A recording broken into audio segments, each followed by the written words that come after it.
Bismillahirrahmanirrahim. Assalamualaikum warahmatullahi wabarakatuh. Alhamdulillah wassalatu wassalamu ala Rasulillah wa ala alihi wa sahbihi wa mawalah wa la hawla wa la quwata illa billahi wa ba'du. Alhamdulillah, di pagi menjelang siang ini kita bisa duduk untuk berthalabul ilmi kembali di Ahad pagi ini, dan tak lupa salawat dan juga salam kita hadiahkan kepada Rasul kita Nabi besar Muhammad sallallahu alaihi wa ala alihi wasallam. Tema di pagi hari ini kita akan membahas soal as-sa'adatu al-hakikiyatu, kebahagiaan yang hakikat. Ma'asyiral muslimat yang dimuliakan Allah Subhanahu wa taala, di dalam surah An-Nahl ayat 97 Allah Subhanahu wa taala berfirman, "Man 'amila salihan min dzakarin aw untha wa huwa mu'minun falanuhyiyannahu hayatan thayyibah wa lanajziyannahum ajrahum bi ahsani ma kanu ya'malun." Barang siapa yang melakukan amal yang saleh, baik dia laki-laki ataupun perempuan, dan dia seorang yang beriman, maka kami akan berikan kehidupan kepadanya dengan kehidupan yang baik di dunia, dan kami akan balas mereka dengan balasan yang jauh lebih baik lagi terhadap apa yang mereka telah kerjakan. Ayat ini dijadikan dasar oleh para ulama tentang hakikat mencari kebahagiaan bagi seorang manusia. Bahwa Allah Subhanahu wa taala mengatakan, "Man 'amila salihan", barang siapa yang beramal saleh, baik dia laki-laki ataupun perempuan, dan dia beriman, maka kami akan berikan kehidupan yang baik, maksudnya kebahagiaan di dunia dan juga kebahagiaan di akhirat dengan dilipat gandakan balasannya. Ulama mengatakan bahwa kebahagiaan itu ada di tiga perkara. Kebahagiaan itu ada di tiga perkara. Pertama, rahatul bali. Yang kedua, al-qana'atu. Dan yang ketiga, ta'atullahi azza wa jalla. Yang pertama, rahatul bal. Rahatul bal itu artinya menenangkan pikiran. Karena kebahagiaan itu sebenarnya sesuatu yang tidak bisa didefinisikan. Bahagia itu apa? Kalau orang ditanya bahagia itu, kadang-kadang bingung juga mau jawab itu. Bagaimana manusia bisa bahagia?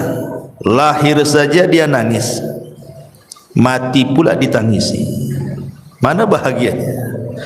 Lahir nangis, ketika dia mati ditangisi orang. Sehingga kemudian para ulama ketika membahas masalah apa itu as-sa'adah, kebahagiaan itu, definisi mereka itu berbagai macam.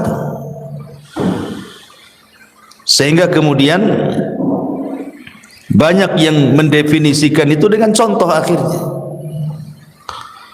Salah satunya adalah bahwa bahagia itu kalau rahatul bali, kalau pikiran kita itu senang. Kalau pikiran kita senang itu pasti bahagia. Dari sini kita tahu bahwa rahatul bal itu adalah kenikmatan penduduk surga. Karena penduduk surga itu apabila dimasukkan ke dalam surga, Allah katakan wa naza'na ma fi sudurihim min ghillin ikhwana. Kami cabut pada dada-dada dan hati-hati penduduk surga itu al-ghil, hasad, dengki, dendam, pokoknya penyakit hati. Baru kemudian dimasukkan ke dalam surga. Jadi penduduk surga itu pikirannya tidak aneh-aneh gitu. Dia tidak memikirkan orang, kenapa orang bicara soal dia, atau kenapa dia tidak melakukan seperti orang yang lakukan. Karena biasanya orang kepikiran itu karena dua perkara ini. Jadi kalau ada orang membicarakan keburukan kepada kita, kita katakan kenapa dia ngomong tentang aku seperti ini. Kepikiranlah kan gitu ya. Atau melihat seseorang melakukan sesuatu, kemudian kita berpikir kenapa saya tidak juga melakukan seperti dia. Kepikiran jadinya ya. Jadi penduduk surga itu tidak ada kepikiran seperti itu, karena sudah dihilangkan hasad dalam hatinya, sudah dihilangkan dengki dendam, sehingga memang tenang hatinya. Makanya kebahagiaan itu caranya adalah rahatul bal, tenangkan hati, gitu maksudnya. Rahatul bal itu menenangkan hati. Kalau ada ucapan-ucapan yang gak enak itu tenangkan saja, jangan dipikirin gitu. Karena bukan hanya sekelas ibu ya, sekelas Aisyah Ummul Mukminin radhiyallahu anha. Aisyah Ummul Mukminin radhiyallahu anha, wanita yang paling cerdas, wanita yang paling dicintai Nabi sallallahu alaihi wasallam saja dibicarakan orang. Jadi suatu hari Aisyah Ummul Mukminin ini kebagian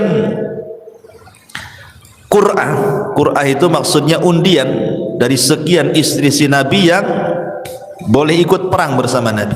Karena kan tidak semua istri Nabi itu ikut perang, sehingga demi keadilan di Qur'ah diundi siapa yang berhak ikut dan siapa yang tidak berhak ikut. Aisyah radhiyallahu anha kebetulan ketika itu yang ikut perang bersama Nabi, menemani Nabi sallallahu alaihi wasallam safar dalam kondisi atau dalam keadaan berjihad. Menang, pulang. Lah ketika pulang itulah Aisyah radhiyallahu anha di malam hari ingin buang hajat. Karena Aisyah itu kan berada di rumah-rumahan unta.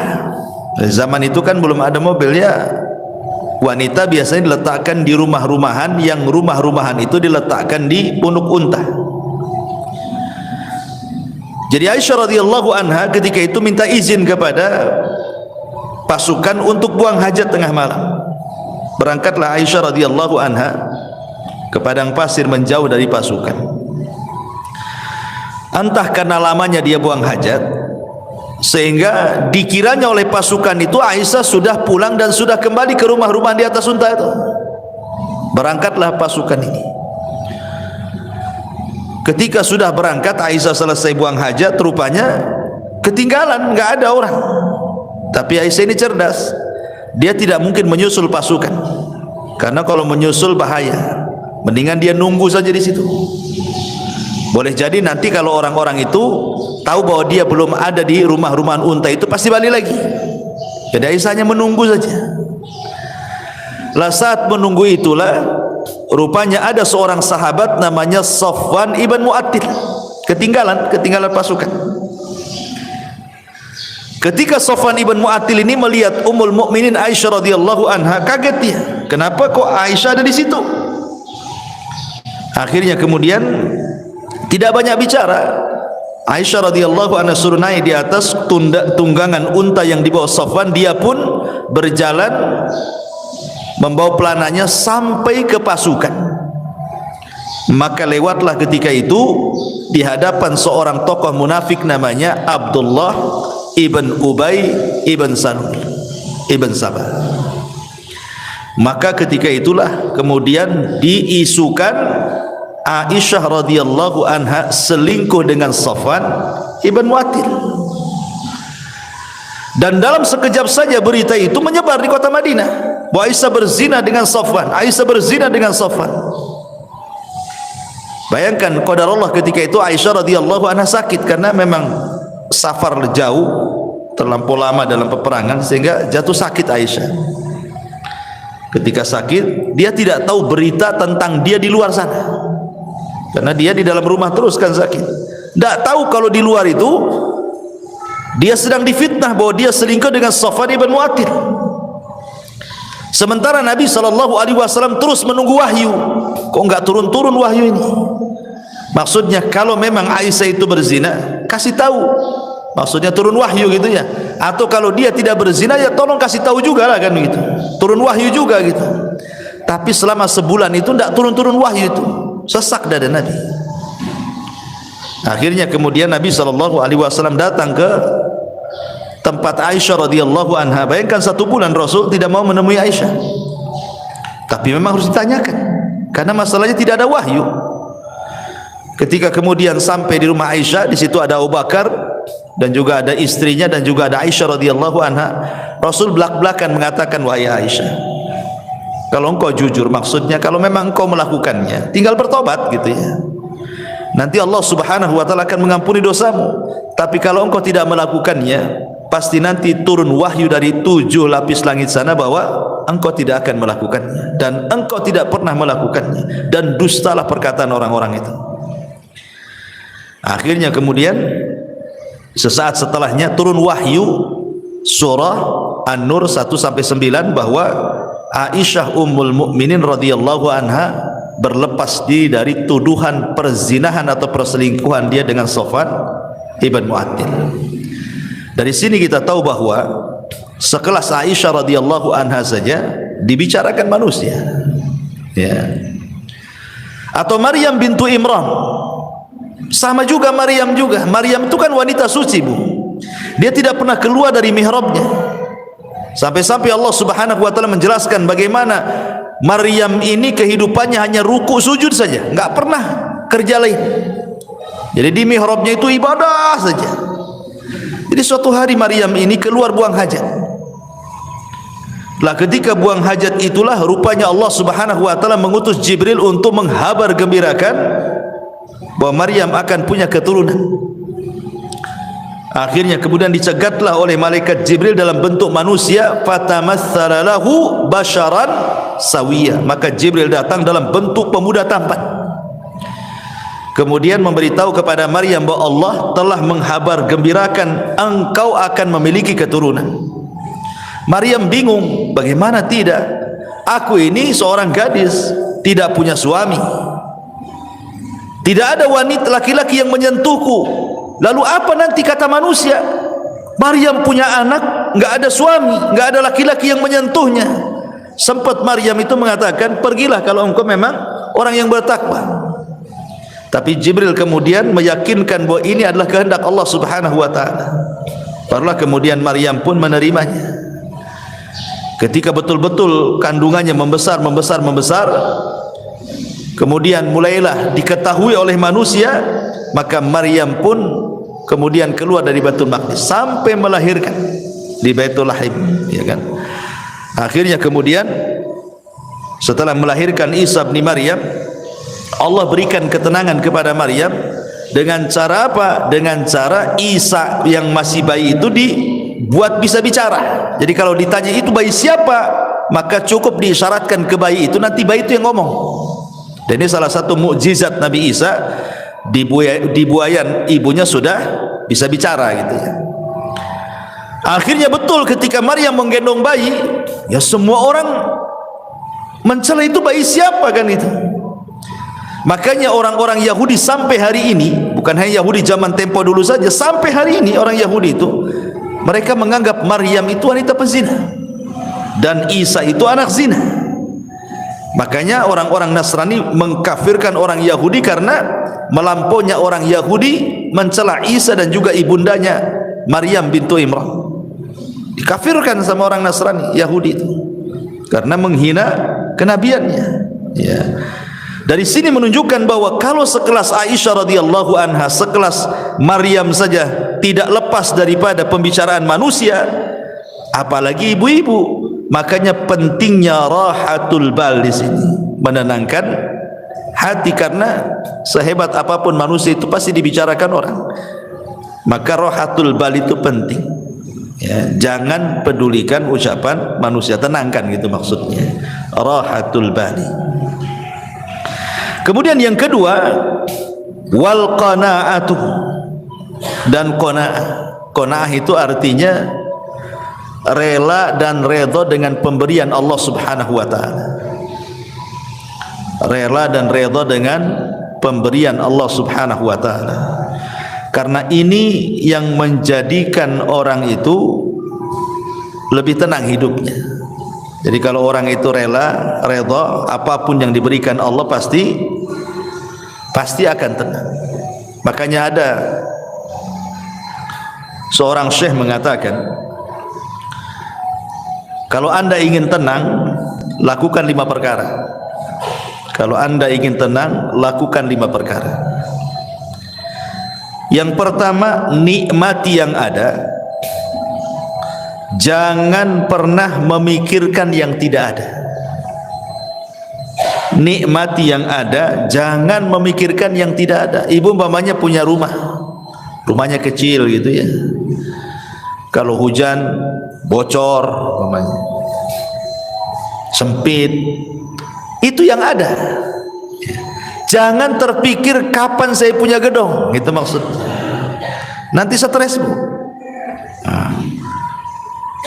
Jadi yang ada saja itu nikmati. Memang kalau memang tidur di atas tikar, nikmatilah, daripada menghayal tidur di atas spring bed, tapi kan hayalan itu. Enggak stres hidupnya kayak gitu tuh. Menghayal yang enggak ada, ya nikmati aja yang ada. Itulah qanaah namanya. Ini sama lah umpamanya ibu pengen apa? Pengen handphone bagus ya. Dari dulu yang jadul aja, nggak bisa layar sentuh, itu layar pencet kalau yang jadul itu ya. Kepikir pengen kayak tetangga, handphonenya bagus gitu kan, nggak usah, nikmati aja, nggak apa-apa, disentuh-sentuh sajalah di situ, nggak, walaupun nggak keluar kan, nikmati aja kan ya. Karena stres orang memikirkan yang nggak ada tuh. Ini yang pertama. Yang kedua, berpikir positif, jangan pernah berpikir negatif. Artinya pikirkan kelebihan, jangan memikirkan kekurangan. Kelebihan pada diri ibu itu apa coba? Kelebihannya apa? Sebab kalau orang selalu memikir kekurangan, stres tuh. Itu nggak qanaah tuh. Pikirkan kelebihan, jangan pikir kekurangan. Berpikir positif, jangan selalu berpikir negatif. Kemudian yang ketiga, jangan suka membanding-bandingkan. Ibu jangan membandingkan ibu dengan orang lain. Itu tidak qanaah namanya. Ya. Artinya bahwa kalau seandainya Allah Subhanahu wa taala sudah takdirkan memang ibu seperti itu, anggaplah secara ekonomi, memang suami kerjanya ya apalah, supir taksi, ojek online, GoFood atau apalah istilahnya kan. Sementara tetangga ini kok ngantor, enak, mobilnya bagus gitu ya. Jangan pernah dibanding-bandingkan, baik ibu dengan istri dia atau suami ibu dengan suami dia. Jangan pernah dibanding-bandingkan. Karena membandingkan sesuatu itu menjadikan orang tidak qanaah. Kalau suka membanding-bandingkan itu hilang qanaahnya. Makanya kenapa Nabi SAW mengatakan, "Ungzuru ila man huwa asfala minkum wa la tangzuru ila man huwa fawqakum fa huwa ajdar alla tajrar nikmatallahi alaikum." Lihat ke bawah, jangan lihat ke atas, kata Rasul. Orang kalau lihat ke atas kan pegel, Bu. Coba aja ibu nenggak gini lama-lama kan apa enggak pegel, Bu, ya kan? Stres, Bu, kalau nengok kapan saya kayak dia, kapan saya kayak dia, apa enggak stres dia? Pegel tuh otaknya. Tapi kalau lihat ke bawah pasti akan tenang. Kenapa? Karena Rasul mengatakan fahuwa ajdar alla tajdar nikmatallahi alaikum. Karena orang kalau suka lihat ke bawah itu akan lebih mudah bersyukur. Oh, aku ini masih lebih baik dibandingkan si anu gitu ya. Alhamdulillah gitu. Tapi sekali lagi catatannya, ini kalau bicara soal urusan dunia.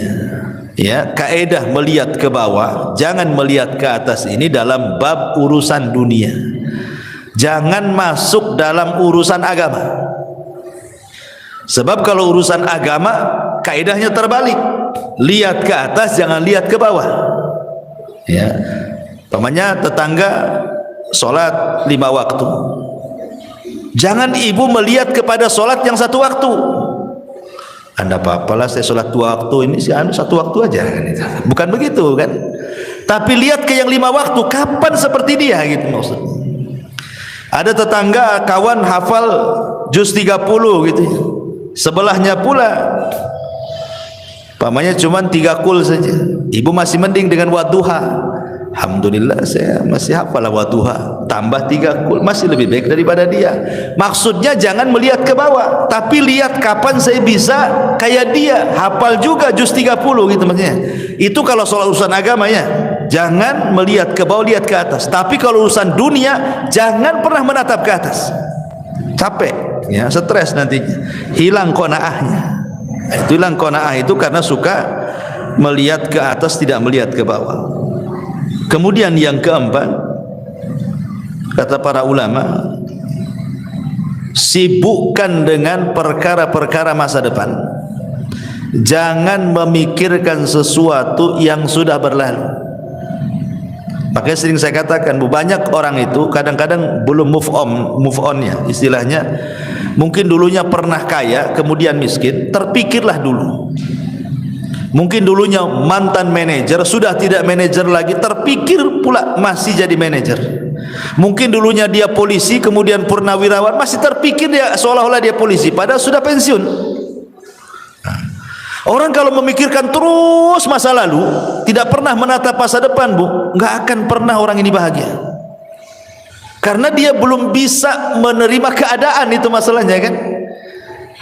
Makanya saya kadang-kadang heran, mungkin dulunya mantan militer gitu ya, TNI, Polri atau apa, udah nggak pensiun lagi, sudah nggak berjabat lagi, dia pensiun. Kadang-kadang turun di masyarakat itu seolah-olah dia masih TNI itu. Nunjuk-nunjuk orang soal dia polisi padahal udah gak polisi lagi kan. Berarti kan belum bisa menghilangkan kenyataan kalau dia itu sudah bukan polisi lagi, bukan manajer lagi, bukan menteri lagi, bukan itu yang kadang-kadang tidak bisa dilupakan. Makanya kenapa Nabi SAW sampai mengajarkan doa kepada Abu Umamah itu apa? Allahumma inni a'udzubika minal hammi wal hazan. Ya Allah, aku berlindung kepadamu dari alham, kebingungan dan kesedihan. Bingung masa depan, sedih masa lalu, gitu maksudnya.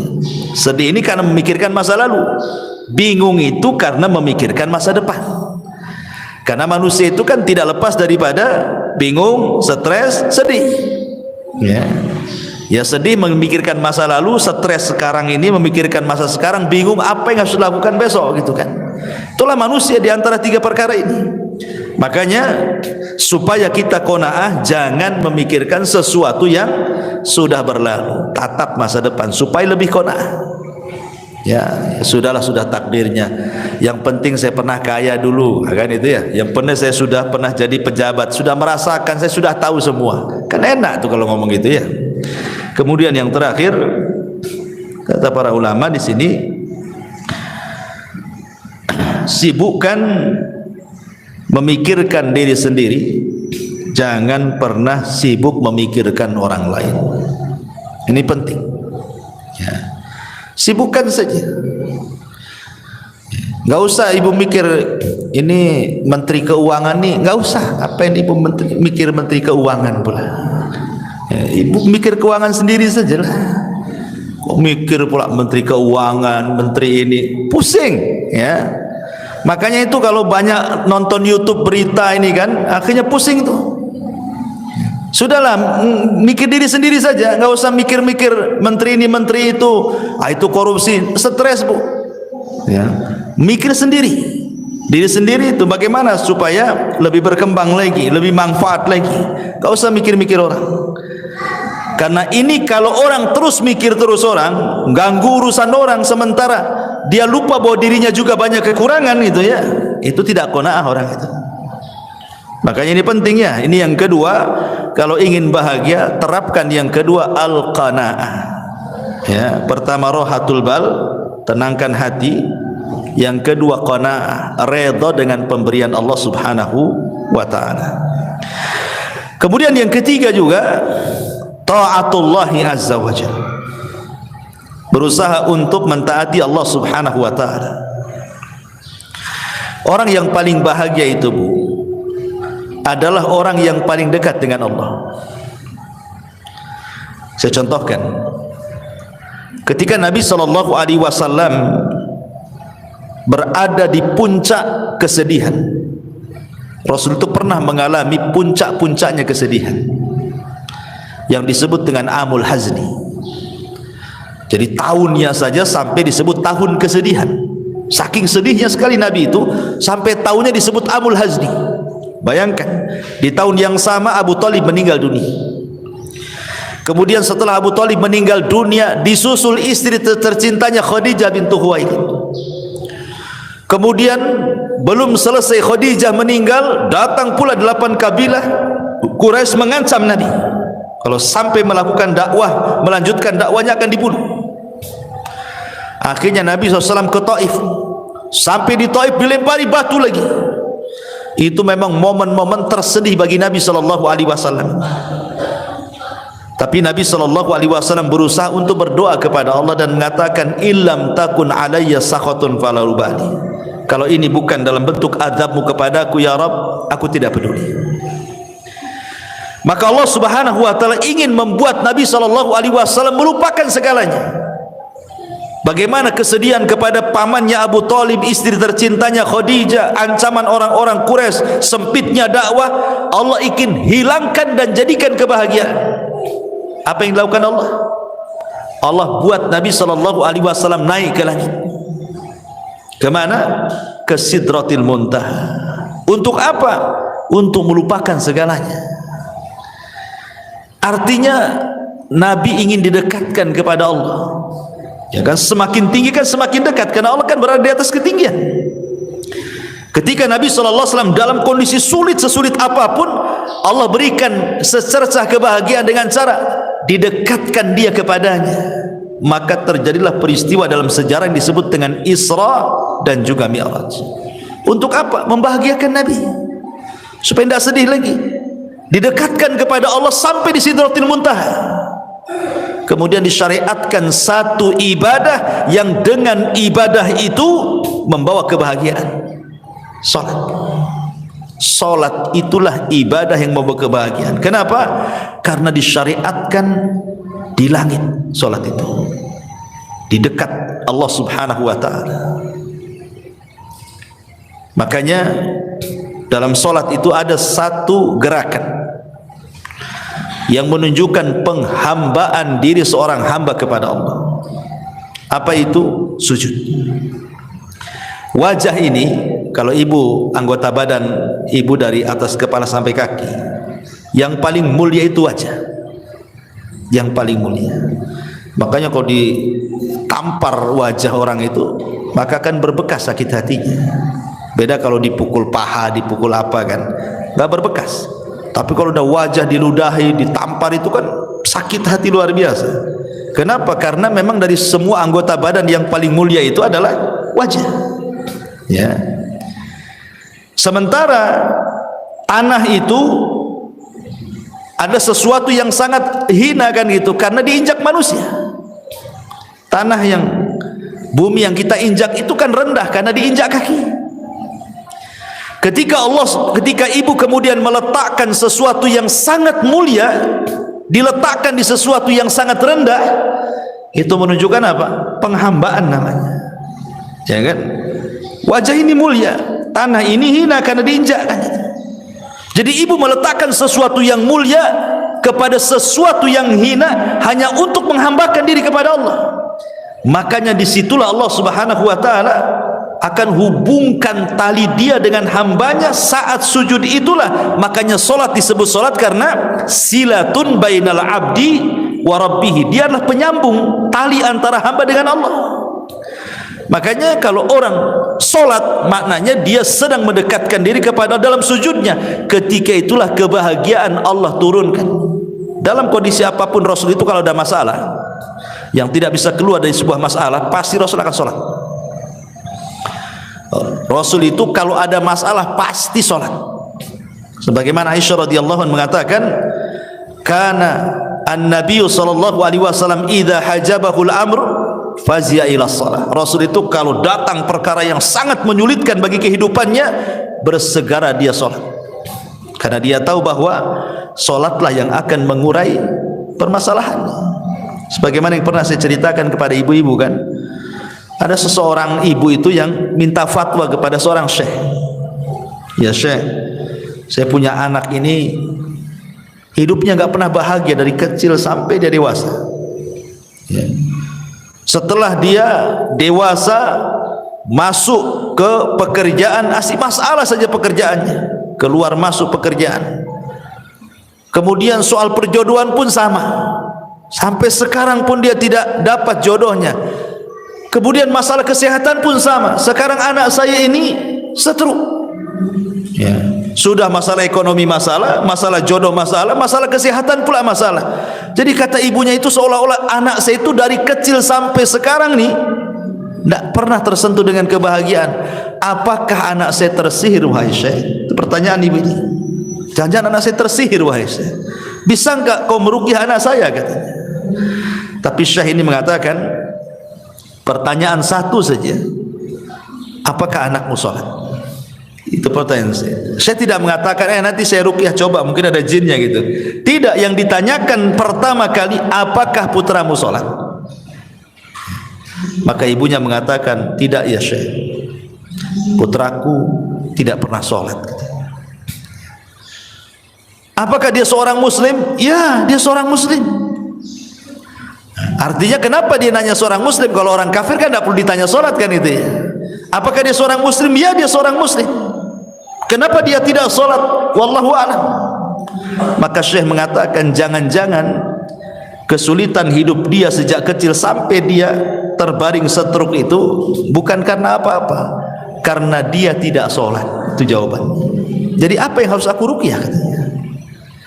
Kemudian syekh membentangkan sedikit soal solat. Dia jelaskan sama ibu ini, begini ya bu ya, solat itu adalah penghubung kita dengan Allah. Jadi kalau kita solat itu kita sedang menghubungkan tali kita dengan Allah Azza wa Jalla. Sekiranya tali yang kita hubungkan dengan Allah itu putus, maka putuslah hubungan kita dengan Allah. Ketika Allah tidak berhubungan lagi dengan kita, mungkinkah Allah membantu kita? Tidak mungkin ya. Maka solatlah, kata syekh ini, solatlah.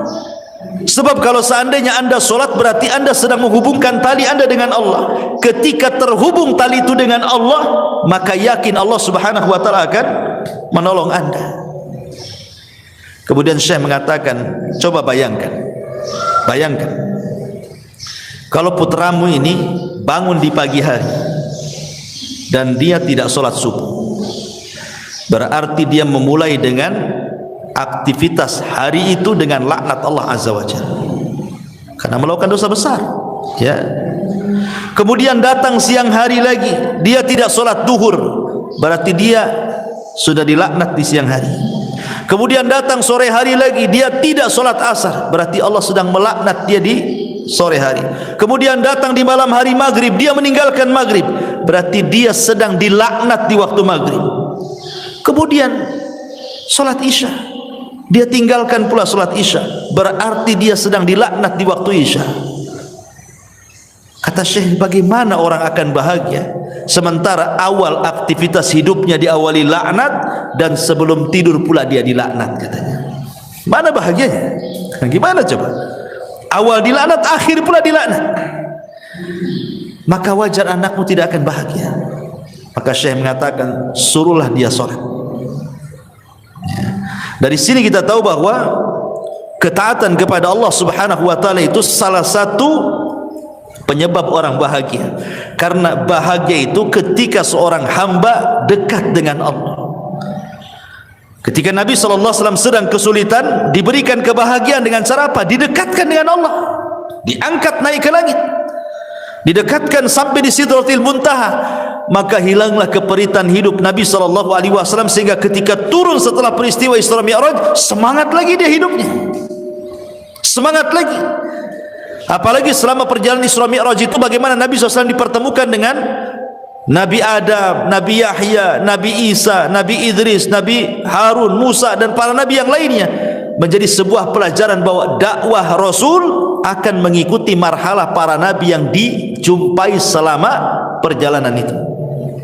Seperti dia berjumpa dengan Nabi Adam, sebagaimana Nabi Adam hijrah dari sorga ke bumi, maka engkau pun akan hijrah dari Mekah ke Madinah. Kemudian berjumpa dengan Yahya dan juga Isa bin Maryam, sebagaimana keduanya dirongrong, dimusuhi orang-orang Yahudi, maka engkau pun sama ya Muhammad, sesampainya di kota Madinah maka musuhmu orang-orang Yahudi. Kan itu. Kemudian juga berjumpa dengan Nabi Yusuf, sebagaimana Yusuf dihasadi oleh saudara-saudaranya sehingga dimasukkan ke dalam sumur, maka dakwahmu pula yang menghalangi sebelum orang lain keluargamu. Maka yang menghalangi dakwah itu siapa dulu? Abu Lahab, keluarga. Belum ada Abu Jahal lagi ya. Abu Lahab sudah menghalang-halangi pamannya sendiri kan. Ketika Rasulullah SAW berjumpa dengan Nabi Musa alaihi salam, Nabi Harun alaihi salatu wassalam, Harun itu dikenal lembutnya, maka berdakwahlah seperti Harun lembut kepada Bani Israel. Ketika berjumpa dengan Nabi Musa itu dikenal kesabarannya, walaupun dia dimacam-macamin Bani Israel, sabar dia. Maka seolah-olah Allah ingin katakan, sabarlah engkau seperti Nabi Musa dalam rangka mengobati umat Islam. Ketika berjumpa dengan Ibrahim, dan itu orang yang paling mirip dengan Nabi SAW, dan dia yang membangun Ka'bah, maka seolah-olah Allah mengatakan, teruslah ikuti agama nenek moyangmu, maksudnya Ibrahim alaihi salatu wassalam, dengan memakmurkan Masjidil Haram ya. Jadi ada hikmah-hikmah selama perjalanan Isra Mi'raj itu. Dari sini kita tahu bahwa yang ketiga, taatullah, ketaatan kepada Allah adalah salah satu jalan juga meraih kebahagiaan. Ini satu perkataan ulama. Kemudian yang lain juga dijelaskan oleh Imam Ibnul Qayyim rahimahullahu ta'ala. Imam Ibnul Qayyim rahimahullahu ta'ala mengatakan, anna lis-sa'adatil abdi thalathatu umurin. Sesungguhnya dalam kebahagiaan seorang hamba itu terdapat 3 perkara.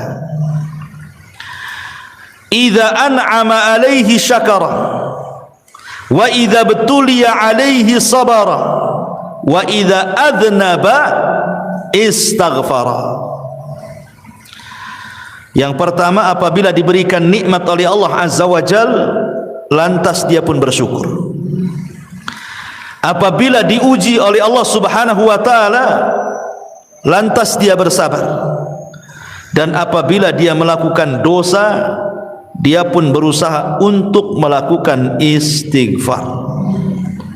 Melakukan istighfar, meminta ampun kepada Allah Subhanahu wa ta'ala. Ma'asyiral muslimat yang dimuliakan Allah Subhanahu wa ta'ala,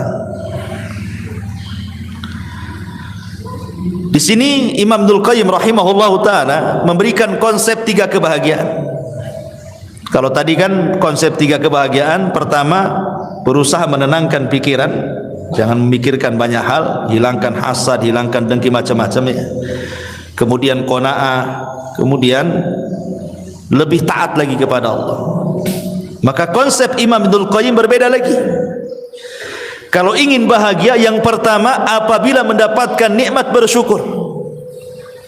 Apabila mendapatkan nikmat bersyukur. Ini kaitan dengan qanaah juga kan? Ya, qanaah itu artinya apa?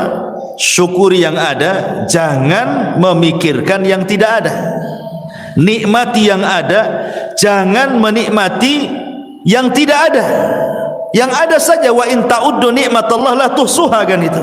Kalau anda hendak menghitung nikmat Allah, Tidak mungkin terhitung nikmat Allah itu. Banyak kok nikmat Allah itu. Kemudian yang kedua konsepnya ini yang penting juga. Apabila ditimpa musibah, dia bersabar. Ini yang paling penting dalam konsep kebahagiaan. Karena biasanya ketika musibah itu terlalu berat, yang datang hanyalah keperitan dan kesedihan. Sering saya katakan, Bu, dalam beberapa kajian di sini kan, bahwa pada setiap perkara yang ada kebahagiaan, pasti di situ ada kesedihan.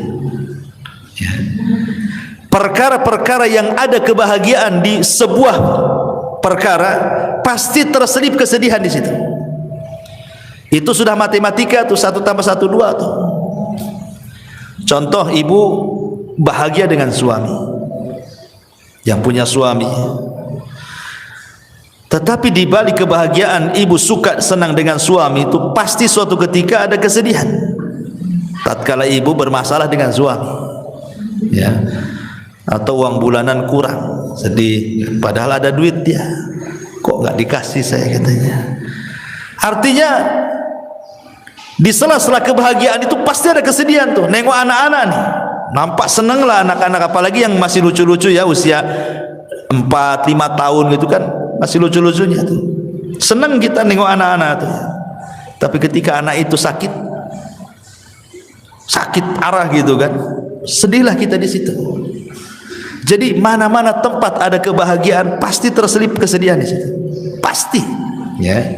Atau ketika ibu melihat harta, ibu punya mobil, punya rumah, punya uang gitu kan, kan senang itu. Karena itu juga salah satu penyumbang kebahagiaan kan gitu.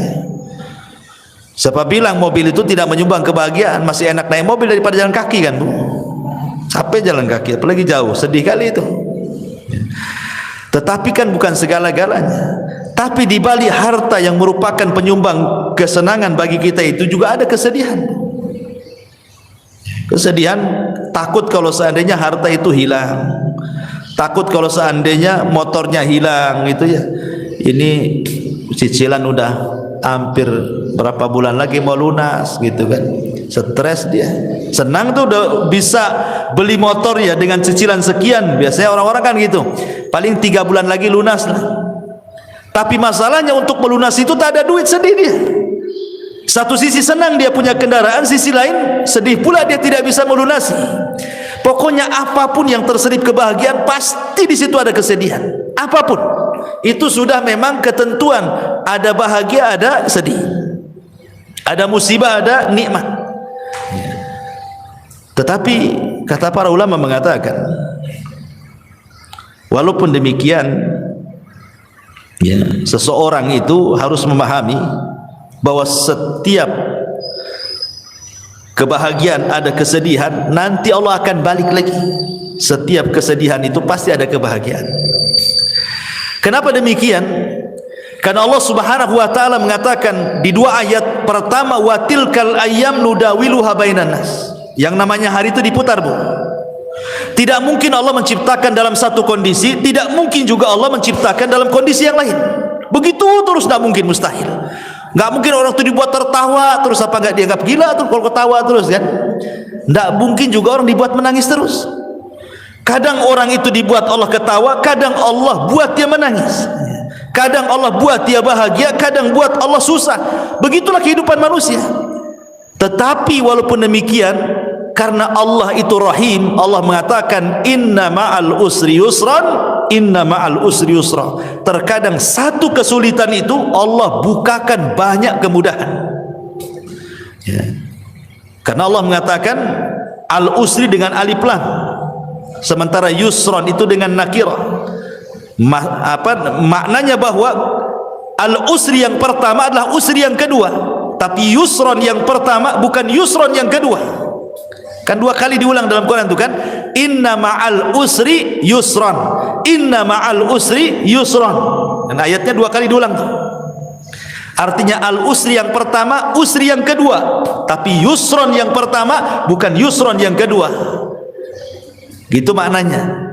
ketika al-usri yang pertama adalah usri yang kedua, yusron yang pertama bukan yusron yang kedua, maknanya satu kesulitan bisa mendatangkan banyak-banyak kemudahan gitu maksudnya. Bukan satu kesulitan datang satu kemudahan, tidak. Satu kesulitan bisa saja 2, 3, 4, 5, 10 kemudahan. Karena rahimnya Allah Azza wa Jalla. Dari sini ada kaedah, Bu. Belum tentu ketika Allah menutup satu pintu, kemudian pintu-pintu yang lain Allah tutup. Bahkan terbalik. Terkadang satu pintu Allah tutup, pintu banyak Allah buka. Makanya ada sebuah kaedah yang disebutkan para ulama, man taraka syai'an lillahi awwadallahu khairan minhu. Barang siapa yang meninggalkan sesuatu karena Allah, boleh jadi Allah akan berikan sesuatu yang jauh lebih baik dibandingkan yang ia tinggalkan. Contoh umpamanya orang dipecat dari perusahaan, sedih dipecat dari perusahaan kan. Kalau dia kurang qanaah, kalau dia kurang tawakal, boleh jadi dia suudzon. Ya. Mungkin Tuhan PT dengan Tuhan di luar PT mungkin berbeda gitu. Ya. Dia pikir Tuhan ada di PT saja, di luar PT tak ada Tuhan. Sehingga akhirnya kayak kiamat tuh. Dikeluarkan di PHK itu kayak kiamat. Nanti makan apa, nanti ini itu kan gitu ya. Itu kalau kurang tawakal tuh. Tapi kalau dia kemudian berfikir lagi bahwa boleh jadi ini adalah keputusan Allah terbaik. Mungkin Allah sengaja buat aku keluar dari PT untuk ada pekerjaan yang jauh lebih baik lagi dibandingkan pekerjaan ini. Gitu maksudnya. Sengaja kita dibuat dikeluarkan supaya mengambil sesuatu yang lebih baik lagi. Sebab kalau kita tidak keluar dari sini, belum tentu kita dapat jalan lagi. Kalau kita berfikirnya positif seperti ini, bahagia orang hidup tuh. Tapi kalau nggak berfikir ke sini, pikirnya aduh nanti kalau keluar dari PT macam mana saya? Macam mana terus? Ya tidak mungkin dia akan bahagia. Yang ada stres makin gila dia. Nah, makanya di sini juga penting bahwa dua ayat itu juga sebagai pelipur lara bahwa Allah tidak mungkin menciptakan kita dalam satu kondisi, dan ingat setiap kesulitan itu akan banyak kemudahan. Ma'asyiral muslimat yang dimuliakan Allah Subhanahu wa taala. Ya. Dan itu kita bisa lihat di kisah-kisah orang-orang soleh gitu ya. Seperti tadi kisahnya atau kisah Nabi Ayub alaihi salatu wasalam yang mudah lah yang sering saya ceritakan kan.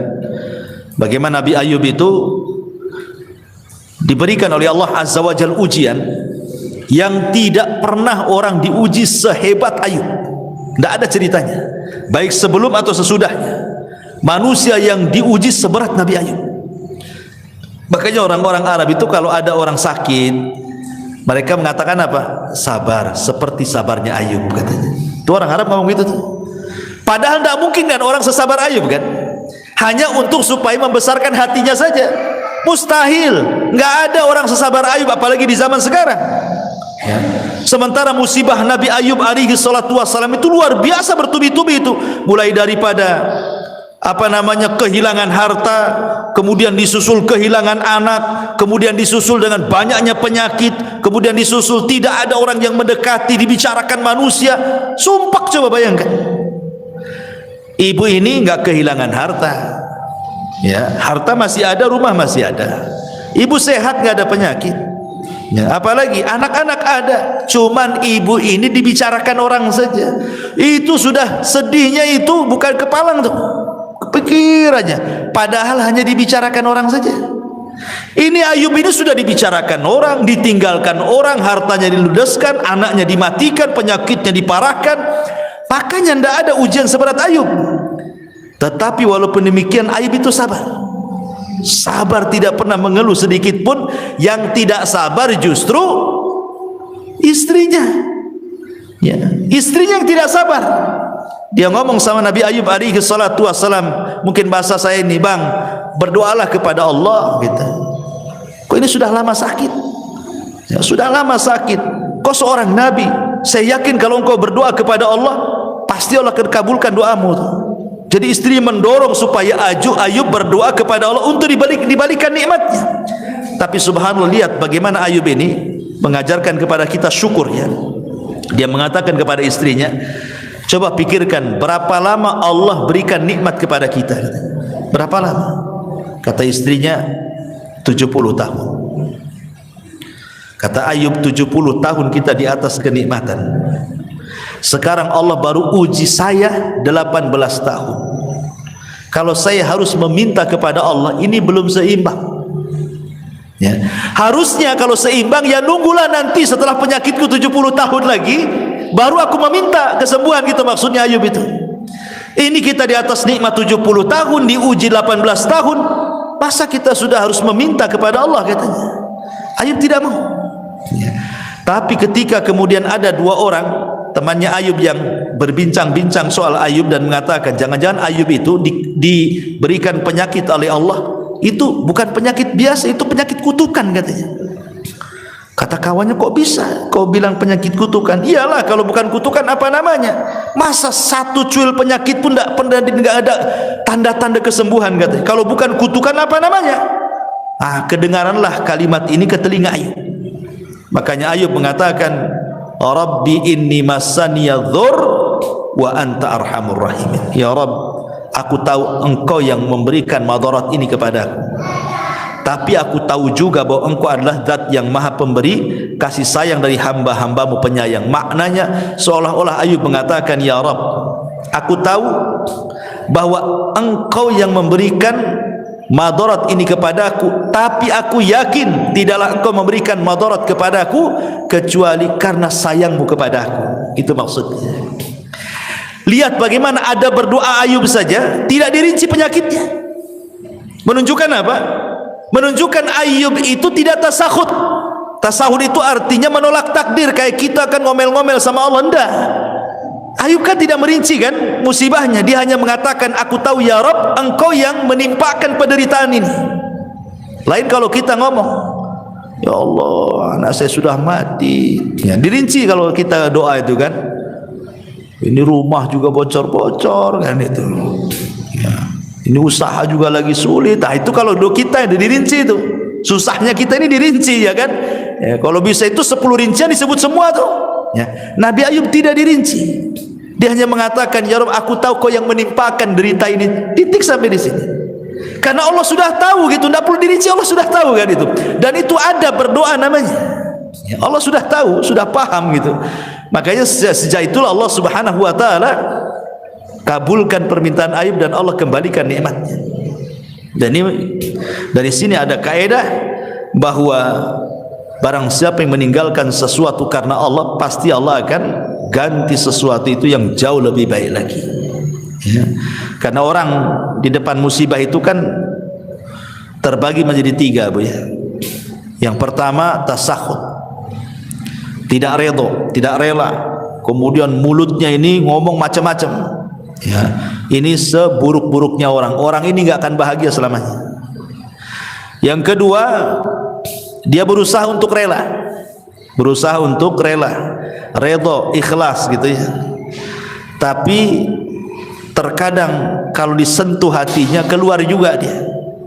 Jadi pura-pura sabar saja, tapi kalau diajak bicara keluar semua keluhannya, ya. Tapi masih mendingan lah dibandingkan orang yang pertama.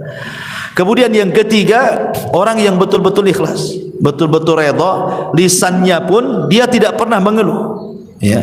Bahkan dia sanggup mengucapkan alhamdulillah.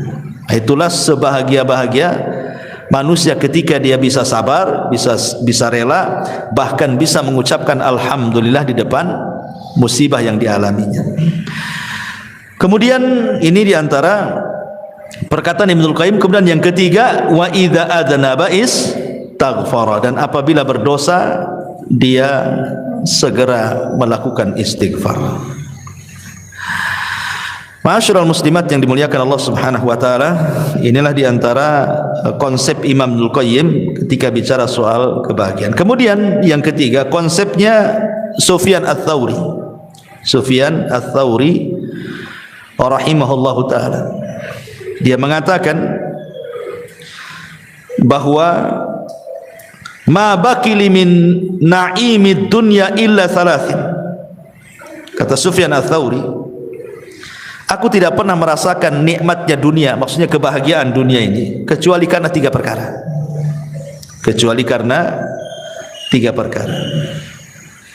akhun thiqatun fillahi aqtasibu min suhbatihi khairan in ra'ani za'ighan qawwamani aw mustaqiman ragabani wa rizqun wasi'un halalun laysat lillahi alayya fihi tabi'atun wala li makhluqin alayya fihi minnatun wa salatun fi jama'atin akfi sahwaha wa arzaq ajruha. Kata Sufyan Ats-Tsauri rahimahullah, yang pertama akhun thiqah. Kebahagiaan itu kalau memiliki kawan yang bisa dipercaya, di mana aku mengambil manfaat dari perkawanan itu. Kalau kawanku melihat aku menyimpang, dia berusaha meluruskanku. Kalau kawanku melihat aku istiqomah, berusaha memberikan dorongan, ya, kabar gembira sehingga makin istiqomah. Kemudian yang kedua, warizkun wasiun, rizki yang luas, yang halal. Rizki yang luas, yang halal, di mana dengan itulah aku tidak menjadikan aku menjadi peminta-minta kepada manusia. Aku kaya gitu, enggak harus meminta-minta kepada manusia. Dan yang ketiga, solat jamaah. Yang ketiga, solat berjamaah. Dengan itulah aku bisa merasakan kebahagiaan. Jadi Sufyan Ats-Tsauri mengatakan bahagia itu ada di tiga perkara: teman yang baik, yang kedua rizki yang luas dan halal sehingga dia tidak meminta-minta, dan yang ketiga pada solat. Ya, sebagaimana Rasul mengatakan kepada Bilal, ya Bilal, hayya nastari bis salat. Wahai Bilal, mari beristirahat, bersenang-senang dengan solat. Jadi beliau mengatakan seperti itu karena Sufyan Ats-Tsauri ini orang yang paling zuhud, orangnya kaya tapi zuhud. Jadi suatu ketika Sufyan Ats-Tsauri ini ditanya oleh muridnya, ya Imam, engkau ini selalu memberikan fatwa zuhud, tapi kok kaya? Katanya. Jadi pikiran orang yang bertanya itu, kalau bisa orang zuhud itu ya miskin gitu maksudnya ya. Jadi orang zuhud itu menurut dia harus miskin, compang-camping, makannya nasi kerak gitu ya. Ya pokoknya susah lah orang zuhud. Dikiranya seperti itu makna zuhud. Jadi orang ini mengatakan, ya Sufyan, engkau ini selalu menasihati zuhud, tapi kau juga kaya gitu ya. Lihat jawaban Sufyan Ats-Tsauri. Dia mengatakan zuhud itu bukan itu. Zuhud itu kau letakkan hartamu di tanganmu. Maksudnya jangan kau letakkan hartamu di hatimu. Sebagaimana diriku, aku meletakkan hartaku di tanganku dan aku tidak meletakkan hartaku di hatiku. Dan kenapa aku harus kaya? Likaila atamandalu alal muluk, supaya aku tidak menjilat penguasa, supaya aku bisa mengatakan yang hak-hak, yang batil-batil katanya. Karena aku tidak ada, pemerintah tidak ada budi baik dengan aku. Aku sudah kaya, ya kan? Sehingga aku tidak menjilat mereka, sehingga aku bisa menegur mereka, kata Sufyan Ats-Tsauri. Dari sini menunjukkan bahwa itulah bentuk kebahagiaan, salah satunya adalah rizki yang luas dan halal. Sebab kalau rizkinya sempit gitu kan, akhirnya apa? Terpaksalah pinjam-pinjam uang, kan gak bahagia jadinya kan? Meminjam-minjam uang, akhirnya tidak bayar utang, malam pula stres, siang pula menghilang, kan gitu. Orang yang punya utang itu cari-cari orang nggak kemana, nggak jelas gitu ya. Jadi salah satu kebahagiaan adalah rizki yang luas tapi juga halal. Karena rizki haram itu tidak akan bahagia, pasti ada masalah. Ya. Termasuk juga di sini kata beliau, punya kawan yang baik. Kalau salah ya diluruskan, kalau memang benar ya didorong supaya makin benar, kan bahagia punya kawan seperti itu. Ibu punya suami umpamanya kan, suaminya mendorong ibu, kalau salah diluruskan, kalau benar ya terus didorong-dorong, kan senang gitu ya. Nah, kata Sufyan Ats-Tsauri, carilah kesenangan di tiga tempat ini: akhun thiqah, saudara yang bisa kita percaya, kemudian rizki yang luas, kemudian dalam solat jamaah, dan yang terakhir tentu saya ingin bacakan satu hadis. Hadis ini disahihkan oleh Syekh Nasiruddin Al-Albani rahimahullahu taala dari Zaid ibn Thabit radhiyallahu anhu. Rasul mengatakan, "Man kanatid dunya hammahu, farraqallahu alaihi amrahu, wa ja'ala faqrahu baina 'ainaihi, wa lam ya'tihi minad dunya illa ma kutiba lahu. Wa man kanat al-akhiratu niyyatahu, jama'allahu lahu amrahu, wa ja'ala ghinahu fi qalbihi, wa atathu ad-dunya wa hiya raghibah." Barang siapa yang dunia menjadi tujuan hidupnya, maka Allah subhanahu wa ta'ala akan cerai beraikan perkaranya, dan Allah akan jadikan kefakiran di kedua matanya, dan tidaklah dunia yang datang kepadanya kecuali apa yang sudah dicatat takdir saja. Tetapi barang siapa yang akhirat adalah niat hidupnya, maka Allah subhanahu wa ta'ala akan kumpulkan perkaranya, dan Allah akan jadikan kekayaan dalam hatinya, dan Allah akan datangkan dunia kepadanya sementara dia menolaknya. Ma'asyiral muslimat yang dimuliakan Allah azza wa jalla, hadis ini adalah hadis yang sangat mulia sekali, satu dasar mencapai kebahagiaan dunia dan akhirat. Pertama, penggalan yang pertama, Rasul mengatakan barang siapa yang dunia itu menjadi tujuan hidupnya, maka Allah pasti akan mencerai beraikan urusannya, dan Allah akan jadikan kefakiran di kedua matanya. Kemarin kita sudah jelaskan, Bu, ada orang kaya diazab dengan kekayaannya, bahkan seolah-olah lebih miskin dibandingkan orang-orang yang sudah jelas miskin. Ada orang miskin, Bu, mungkin dia tukang bangunan, ya, kadang helper, ya, mungkin yang paling rendah dalam tukang bangunan itu helper itu, ya. Kadang ada borongan, kadang tidak, gitu. Kadang ada proyek, kadang tidak. Tapi dia bisa hidup dengan keluarganya.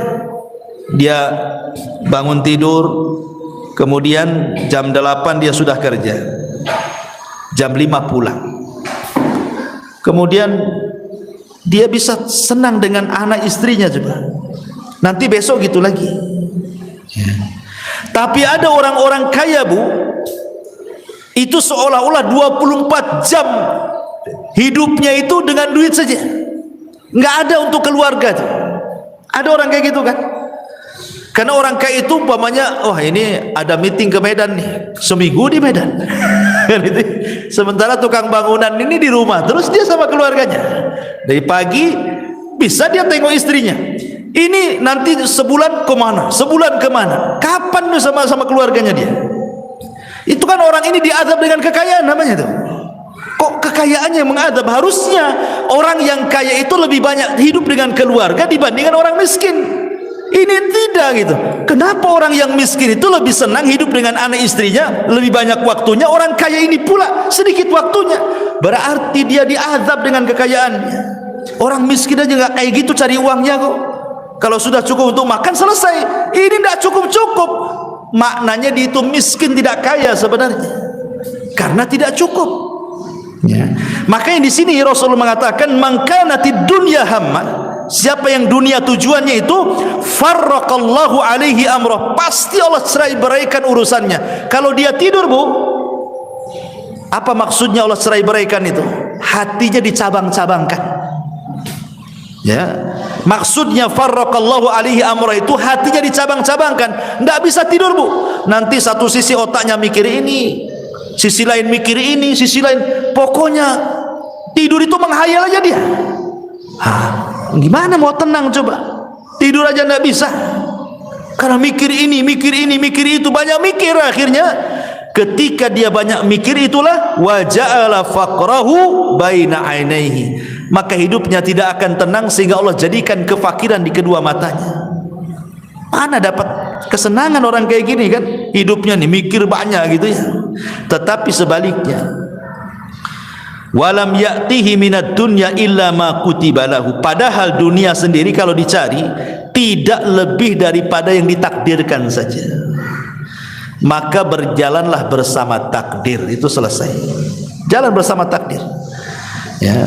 Karena sehebat apapun Anda mencari dunia, kalau ditakdirkan dapat segitu ya segitu, tidak mungkin nambah. Ngapain kemudian ngoyo dari pagi ke pagi lagi kan? Padahal dunia itu sebatas ditakdirkan saja. Wa man kanatil akhiratu niyatahu, barang siapa yang akhirat niatnya, jama'allahu amrahu wa ja'ala ghinahu fi qalbihi wa atathu dunya wa hiya raghimah. Tapi kalau niat hidupnya hanya untuk akhirat, maka Allah akan kumpulkan urusannya. Maksudnya hatinya tidak akan bercerai-berai, itu tidak banyak dipikirkan, ya. Dan Allah jadikan hatinya, kekayaan dalam hatinya, dan dunia akan didatangkan sementara dia menolaknya. Ini diantara kebahagiaan yang dimaksud adalah kebahagiaan hati, ya. Karena di sini Allah Rasul mengatakan wa ja'ala ghinahu fi qalbihi. Jadi kalau ditanya bahagia itu ada di mana? Ya bahagia itu ya ada di hati, ya. Kalau hatinya lapang, rumah yang sempit jadi lapang, gitu maksudnya. Kalau hatinya sempit, rumah yang lapang jadi sempit. Coba lihat Bu, ibu kan punya suami, yang punya suami kan, kalau ada masalah dengan ibu kan dia nggak kerasan di rumah Bu, pasti lari sana lari sini, nanti datang muring-muring pergi lagi kan gitu. Padahal rumahnya luas Bu, dia masih mendingan ngekos daripada di rumah sama ibu kan, karena lagi sempit hatinya tuh, ya. Coba kalau lagi senang Bu, nggak mau keluar rumah dia, ya. Tapi kalau lagi sumpek, nggak mau balik dia, ya. Itulah menunjukkan bahwa kebahagiaan itu ada di hati. Hati makin lapang berarti semua lapang. Ibu yang kurang cantik saja kalau suami lapang itu dianggap cantik tuh. Ibu yang cantik jelita kalau suami lagi stres kayak setan Bu, nengok ibu tuh. Karena gimana, orang nggak senang, nggak senang. Buat apa cantik pun kayak setan katanya kan. Pokoknya orang nggak senang itu semua jadi jelek kan, tapi orang senang semua jadi indah. Karena memang itulah yang dimaksud di sini, wa ja'ala ghinahu fi qalbi. Allah jadikan kekayaan dalam hatinya. Wallahu a'lam bishawab. Ini yang bisa sampaikan. Baik, sebelum saya tutup, kalau ada yang bertanya silakan.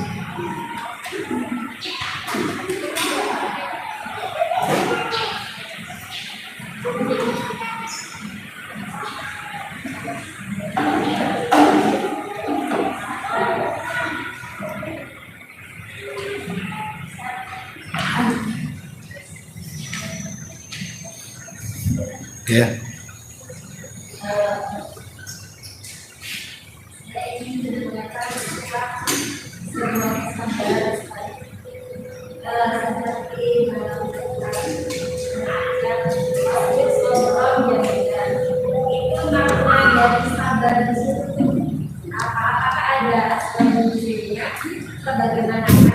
Apa sok pasbir sabron jamilah. Oke. Okay.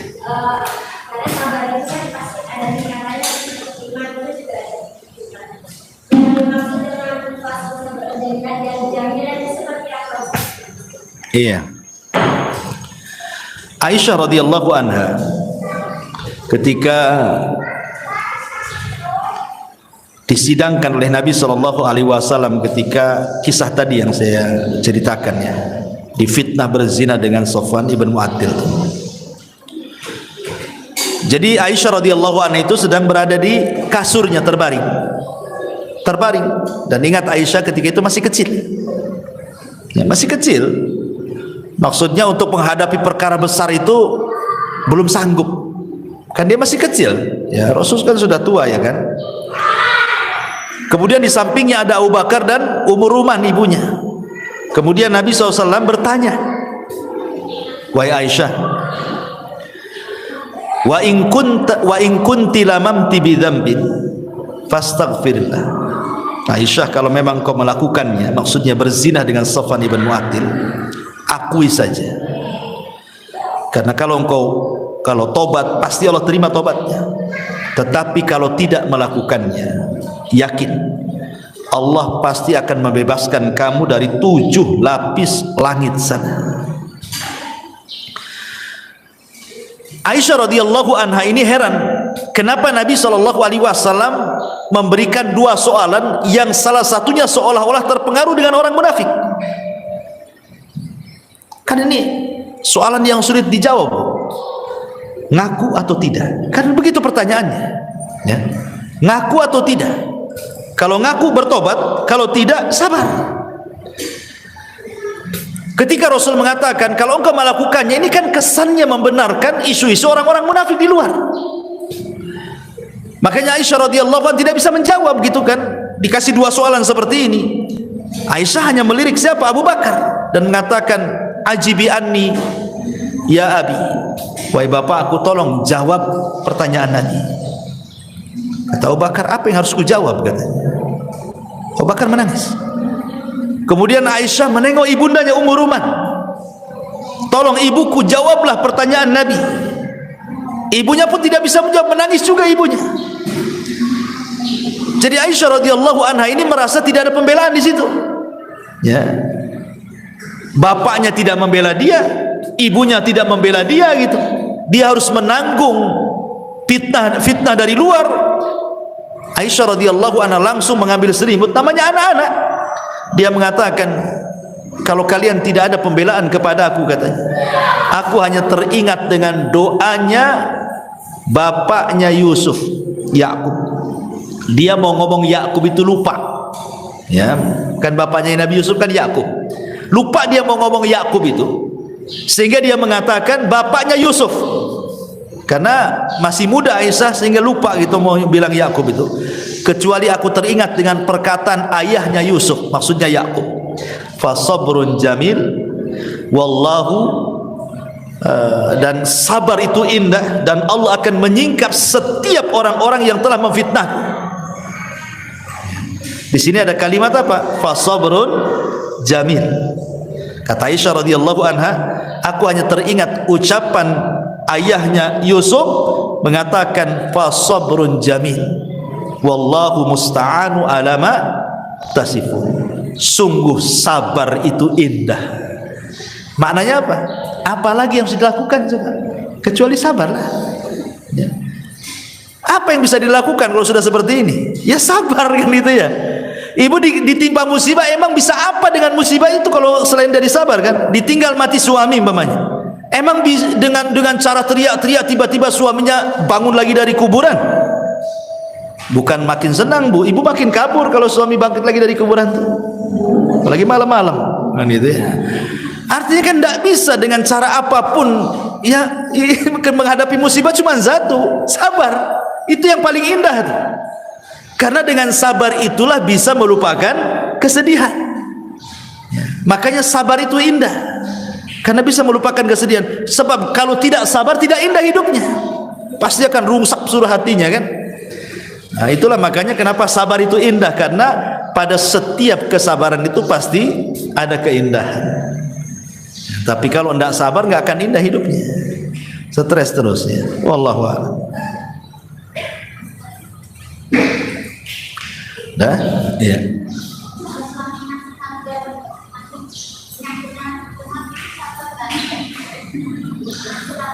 Suaminya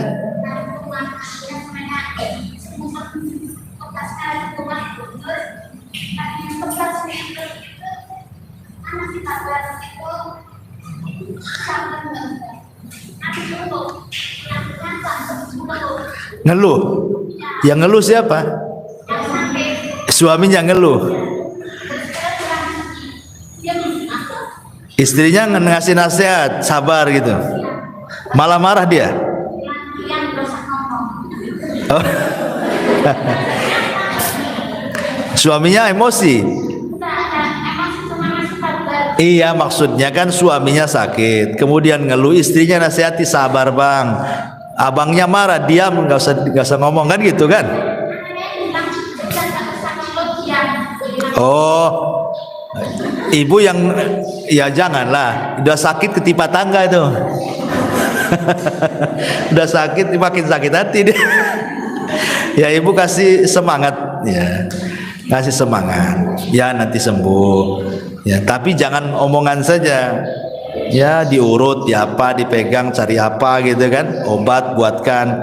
Kalau ngomong saja makin cepat mati itu biasanya.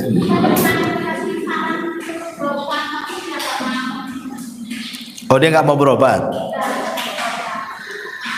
Ya suruh berobat. Ya berobat itu kan wasilah kesembuhan. Nggak boleh tawakal saja. Karena Allah itu memberi kepada yang berusaha, bukan kepada yang berdoa. Itu kaidah. Allah itu memberi kepada yang berusaha, bukan kepada yang berdoa. Kalau berdoa saja ya Allah, nggak akan diberi. Tapi kalau habis berdoa dia usaha, Allah kasih. Ini ada anak muda nih, masuk ke masjid berdoa, ya Allah kasihlah anak yang soleh. Kasih anak soleh? Tidak, kawin aja enggak. Mana mau dapat anak? Usaha kawin dulu baru dapat anak kan gitu. Jadi Allah itu memberi ke yang berusaha, bukan kepada yang berdoa. Maka sarankan jangan berdoa terus, usaha juga. Berdoa minta kesembuhan, ya makan obat juga gitu maksudnya. Atau terapi-terapi apa gitu ya, karena doa itu tidak menghilangkan akhdhu bil asbab, mengambil sebab ya. Ya Bu, saya kira cukup lah. Ini sudah jam 10, saya harus ke Batam Center. Mudah-mudahan ada manfaatnya. Subhanallah bihamdika, asyhadu an la ilaha illa anta, astaghfiruka wa atubu ilaik. Allahu ta'ala. Assalamualaikum warahmatullahi wabarakatuh.